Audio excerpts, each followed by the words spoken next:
Assalomu alaykum barchaga. Men ismim doktor Jamshid. Ushbu videoda men sizlarga qon bosimini ortishi, ya'ni arterial gipertoniya to'g'risida ma'lumot berib o'tmoqchiman. Ushbu mavzu juda ham aktual hisoblanadi. Bunga sabab keyingi yillarda arterial gipertoniya holatini yoshi katta odamlarda haddan tashqari uchrash ehtimolligini ortib borishidir. Hozirgi kunda o'rta hisobda har 3 ta yoshi katta odamning birida qon bosimining ortishi kuzatiladi va ko'pchilik holatlarda ushbu kasallik e'tiborsiz qoldiriladi. Nima uchun? Bunga sabab qon bosimi oshgan bemorlar ko'p holatlarda hech qanaqangi belgilarni o'zlarida sezishmaydi va bu kasallikni e'tiborsiz qoldirishadi.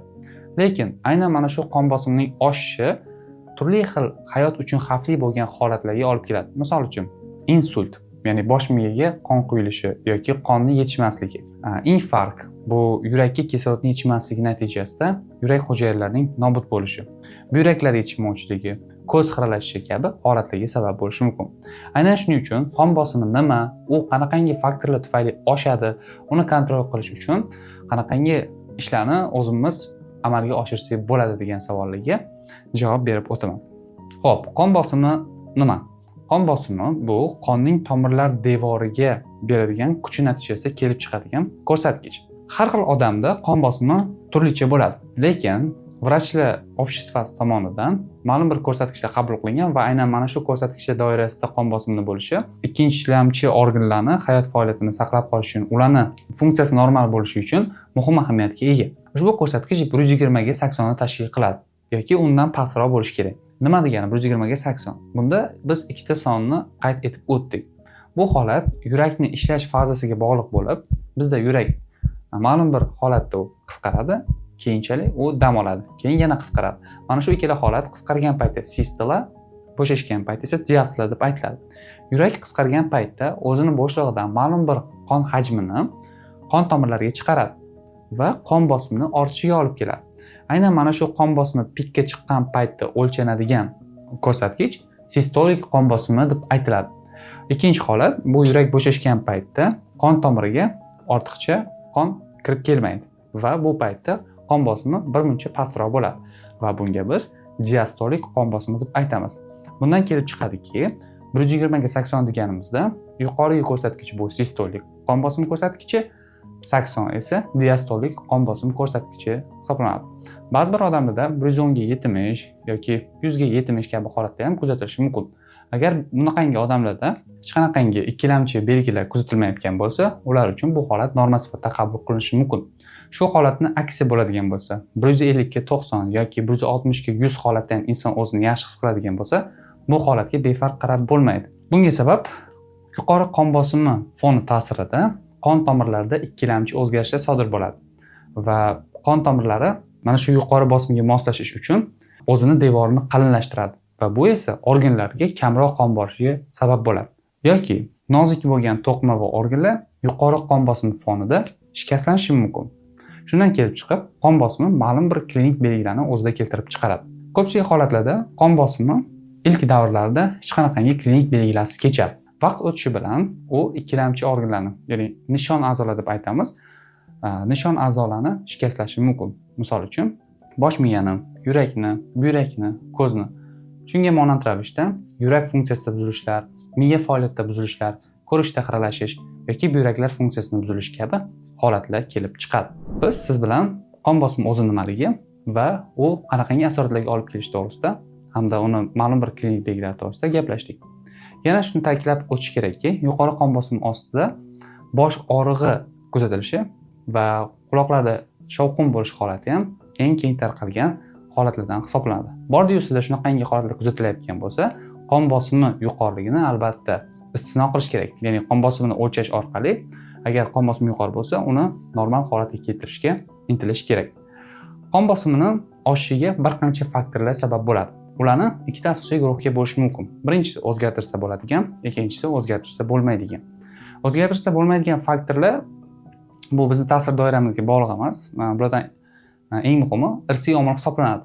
Irsiy omil degani bu agar sizni qarindosh urug'laringizda yoki oila a'zolaringizda kimdadir qon bosimi oshish holati kuzatilayotgan bo'lsa, sizni ham mana shu qon bosimi oshish ehtimolligingizni oshirishi mumkin degan.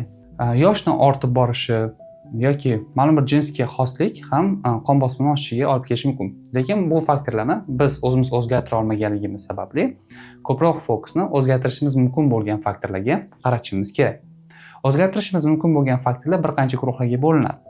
Bular jismoniy harakatga bog'liq bo'lgan, tana massasiga bog'liq bo'lgan, turmush tarziga bog'liq bo'lgan va ovqatlanish usuliga bog'liq bo'lgan faktorlardir. Mana shu bizga bog'liq bo'lgan faktorlarni u yoki bu tomonga o'zgarishi qon bosimiga kuchli ta'sir ko'rsatadi. Mana shu jismoniy aktivlik to'g'risida gapirganimizda, inson qancha passiv hayot kechiradigan bo'lsa, qon tomir tizimi turli xil sharoitlarga moslashuvchanligi kamayadi. Ularni elastikligi pasayadi. Bu degani, turli xil stressli sharoitlarda endi qon bosimini normal holatda ushlab turish qobiliyati organizmda pastlab ketadi va qon bosimi ko'tarilishi mumkin. Ikkinchisi, bu qancha inson passiv harakat qilsa, u semizlikka shuncha moyil bo'ladi. Semizlikka moyil bo'lgandan keyin metabolik sindrom deb aytiladigan holat kelib chiqadi. Bu ham qon tomirlariga bo'ladigan ortiqcha yuklamani keltirib chiqaradi va qon bosimini oshishiga katta rol beradi. Keyingisi, bu insonni ovqatlanish odatlari. Inson agar iste'mol qiladigan ovqatlar tarkibida ko'p miqdorda tuz mahsulotlarini iste'mol qiladigan bo'lsa, tuz organizmga tushgandan keyin o'zi bilan suvni ham olib qoladi va qon tomirlarining ichida endi ko'p miqdorda suyuqlik bo'lib, qon bosimi ko'tariladi. Keyingisi zararli odatlar bo'lishi. Qanaqadir chekish yoki spirtli ichimliklarni iste'mol qilish kabi zararli odatlarni bo'lishi ham qon bosimini ko'tarilishiga olib keladi. Qon bosimini tashxislash juda ham oson.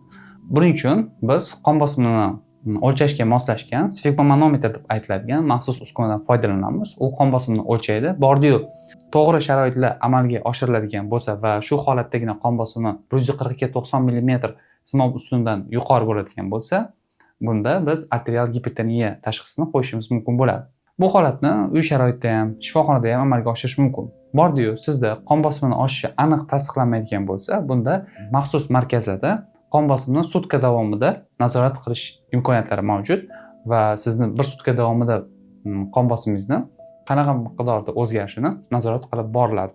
Qon bosimi yuqoriligi yoki arterial gipertoniya tashxisi qo'yilgandan keyin endi uni davolashga kirish kerak.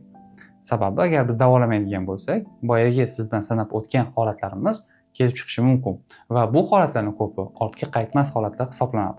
Qon bosimi oshgan holatda uni tushirishni bir qancha yo'llari mavjud va buni biz doimiy ravishda ta'minlashga harakat qilishimiz qon bosimi asoratlarini oldini olishga katta rol beradi. Xo'p, qon bosimini nazorat qilishda ikkita asosiy metod bor. Birinchisi dorilarsiz qon bosimini tushirish, ikkinchisi dorilar yordamida qon bosimini tushirish. Ko'p holatlarda yuqori qon bosimi bilan aziyat chekadigan odamlar faqatgina dorilar orqaligina qon bosimini nazorat qilishadi. Har qanday dori albatta qanaqadir foydali jihatlar bilan birga ziyon effektlari ham mavjud. Shuning uchun qon bosimini nazorat qilishda avvalambor o'zimiz o'zgartirishimiz mumkin bo'lgan faktorlarni nazorat qilishga harakat qilishimiz kerak. Bular yuqorida sanab o'tgan faktorlarimizni hayotga tatbiq qilish, ya'ni jismoniy harakatni faollashtirish. Qancha inson ko'p jismoniy harakat qilsa, bu qon bosimini shuncha tushishiga olib keladi. Albatta bu yerda ham bir qancha normativlar va me'yorlar mavjud bo'lib, rekomendatsiya qilingan miqdori bu har kuni kamida 30 daqiqa aerob jismoniy mashqlarni qilish.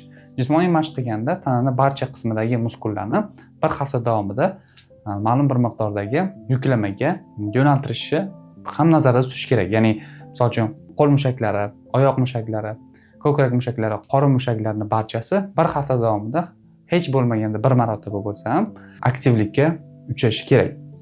Ikkinchisi, bu hayot tarzini ajralmas qismi hisoblangan ovqatlanish tartibini to'g'rilash. Sog'lom ovqatlanishga rioya qilish, oqsillar, yog'lar, uglevodlar miqdorini balansini olish va eng muhimi, ovqat tarkibida iste'mol qilinadigan tuz miqdorini nazorat qilish. Bir kun davomida iste'mol qilinadigan tuz miqdori 5 grammdan kam bo'lishi kerak.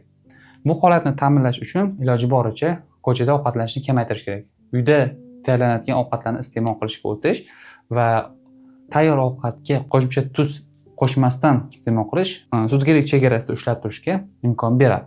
Ayniqsa tuzlangan mahsulotlarda yoki kopchonniy mahsulotlarda ko'p uchraydi. Mana shunaqangi mahsulotlarni ham kamroq iste'mol qilishga harakat qilish kerak.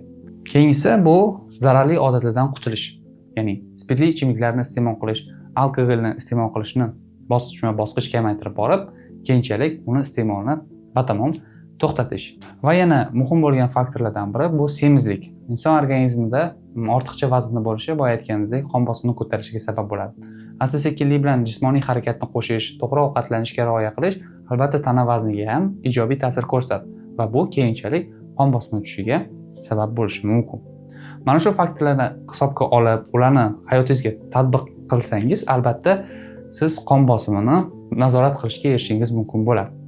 Va albatta, agar siz allaqachon dorilarni iste'mol qilayotgan bo'lsangiz ham, mana shu yuqoridagi tavsiyalarga amal qilish orqali dorilarni dozirovkasini kamaytirishga erishishingiz va qon bosimini oshib ketishidan o'zingizni saqlab qolishingiz mumkin.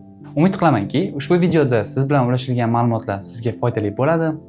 Bordi-yu sizda qanaqadir savollar paydo bo'lgan bo'lsa, kommentariy bo'limiga o'tib yozib qoldiring va men ularga albatta javob berishga harakat qilaman. Sog'lig'ingizga befarq bo'lmang. Keyingi videolarda ko'rishguncha xayr, salomat bo'ling.